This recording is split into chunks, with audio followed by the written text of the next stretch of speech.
What is your view of this war?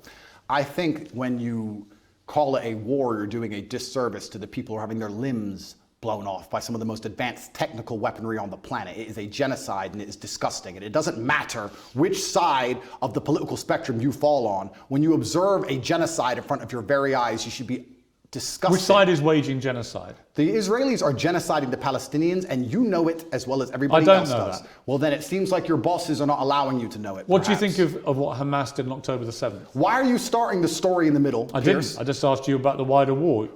I'm now asking you specifically about Hamas. I cannot professionally answer that question without talking about the context that led up to October 7th. Well, nothing, to my mind, justifies what happened on October the 7th. Nothing justifies what happened before October the 7th, Piers. This is the exact point. So you're talking to a man, I don't know what answer you expect from me, because let's forget the fact that I'm a Muslim. You're talking to a man who is fighting oppression to the best of his ability because he believes that the people in charge of the world are enslaving us all, to the point where I detriment my own life. I end up in a jail cell because I'm speaking against oppression. Then you're asking me what I would do if my family was blown to pieces. You're not in a jail. Hang on. You're asking me what I would do if another government came along and blew my family to pieces? You weren't put in a jail cell because of any oppression. Absolutely I was. No, you weren't. Of course you I were was. put in jail cell because you've been accused of serious sexual crimes. I would not have been accused if I was not monumentally successful in speaking the truth. Let me ask you again. It's a simple question. Some people can answer it straight away, including pro-Palestinians people I've had on my program. Many are very quick to say absolutely.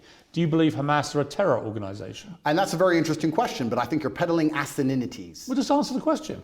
Can somebody do me a favor? Google asininities and find out if it's a word. I know what it means. If it's not, make sure it's added to Webster on Top G's orders. Okay. Just, are they a terror group? You're peddling asininities because I'll tell you why, Piers. Let me answer the question. No, I'm not. Of course you are. It's a simple question. That's like me asking... I'll tell you why I asked. Because the UK, where you were born, prescribes Hamas as a terror organization. They also prescribe me as dangerous to children in schools. Let me explain something to you, Piers. You're not prescribed as that. If I were to sit here and say, is stealing wrong? And you'd say yes, and I go, but what if the person stealing is trying to feed their family, and if they don't, their family are going to die? Is it still wrong? You're trying to take a very nuanced and complicated argument and reduce it down to one sentence, which is failure. You're trying to equate stealing with a mob of terrorists breaking over a border, going to peaceful... Is that what Israel did? Wait a minute. A mob of terrorists breaking over a border and killing people. Is that what Israel did? Going through a border on October the 7th. Oh, October the 7th.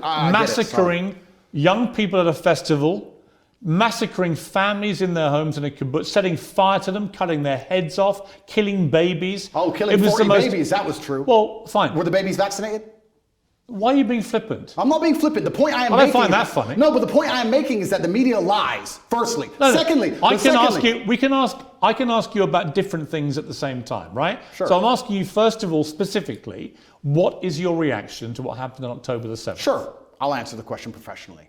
I do not condone the loss of human life on either side. I think anybody doing anything which directly damages civilians is disgusting and abhorrent. However, I would be an amateur if I could not sit and pretend I do not understand the motivations behind either side. This is not even me taking a side. I understand why Israel is doing what it's doing. I understand why Palestine is doing what it is doing. However, I still call the Israeli actions absolutely abhorrent and genocidal. Okay, we're going to come to...